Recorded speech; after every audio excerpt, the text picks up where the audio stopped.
We move on to a question looking at bounds, which is becoming increasingly common over the years in our examinations, particularly since the shift to 9 to 1 GCSE. You're told m is root s over t, and asked, by considering bounds, that's nice, work out the value of m to a suitable degree of accuracy, give a reason for your answer. Now, to work out a suitable degree of accuracy, I need to work out my upper bound and lower bound of m, and then I need, crucially, to find the number that both of those will round to. Lots of you are doing weird things with averages. It's nothing to do with that. Which number do both the upper bound and lower bound round to? Because that means that every single possible number will round to that value.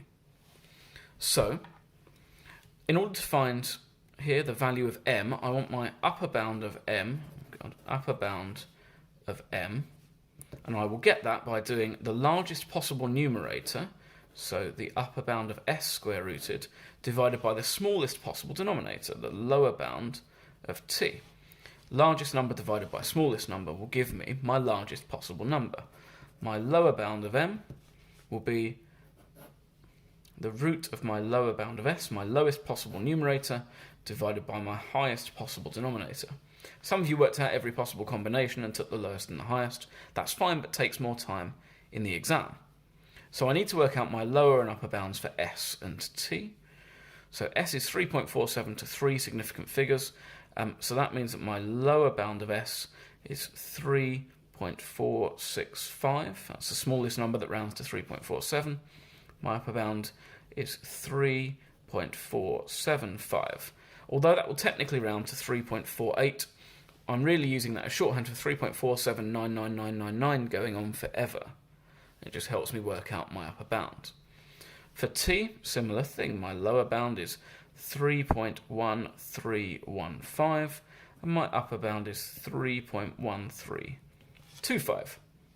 So now I can work out very simply my upper bound for m, which is going to be root my upper bound of s, root 3.475, divided by, oh, that's an 8, sorry, not a 3. That would be a dire mistake in the examination. My lower bound for t, 8.1315. And equally, my lower bound for m is the square root of 3.465 divided by the upper bound for t, 8.1325. I can type both of those into my calculator, and I want to write down everything I see on the screen. 3.475 square rooted divided by 8.1315 is 0.229248623. An examiner is looking for that number, so make it nice and clear. And then I have root 3.465 divided by 8.1325 to get my lower bound, 0.22889038339. And I'm going to look then for my most precise number that these will round to the same value for.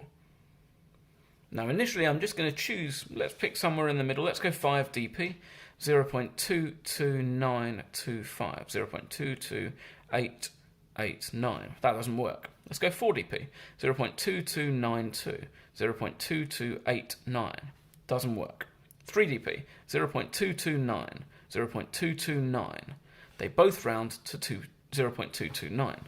So my value is 0.229 because both the upper bound and the lower bound round to this value. So nothing to do with averages at all.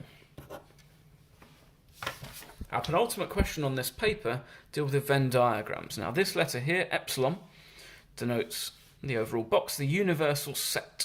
So all of the numbers we're considering are the even numbers between 1 and 25. That is 2, 4, 6, 8, 10, 12, 14, 16, 18, 20, 22 and 24. So all of those numbers are going to need to be in my Venn diagram, and that tells you which numbers are in A, B and C. We asked to complete the Venn diagram.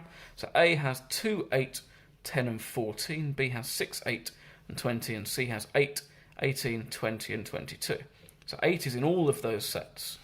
So we have our 8. I'm going to cross that out so I know it's in my Venn diagram. I look for any other numbers that appear in more than one set. 20 is in B and C, but not A. So I've got 20 in there. And I'm actually going to cross them out on here as well. It just helps me track what's going on. I look for any other numbers that are in more than one set, and I can't seem to find any. So I look for A now. A has got 2, 10 and 14. So I've got 2, 10 and 14, 2, 10 and 14. B has got just 6, so I've got 6, and C has got 18 and 22. So I've done everything that's inside my Venn diagram, but I need to account for these other numbers that are in the universal set. They're even numbers between 1 and 25, but don't fit into my circles. They need to go on the outside. 4, 12, 16 and 24. And I have my completed Venn diagram. 4, 12, 16 and 24. I can't miss them out because they're in my universal set. A number is chosen at random from the universal set. Find the probability that the number is a member of A intersection B. This means A and B. So on a normal Venn diagram, if I had A and B, this would be where they cross over. And that's exactly the same here. A intersection B is this proportion of my Venn diagram. So there is one number in there, so my probability is going to be 1 divided by the total number of numbers, 1, 2, 3, 4, 5, 6, 7, 8, 9, 10, 11, 12. So my answer is 1/12. Mark scheme was very generous here. If you correctly identified 1 or correctly identified 12, you've got a mark for this. And that's another 2 questions sorted.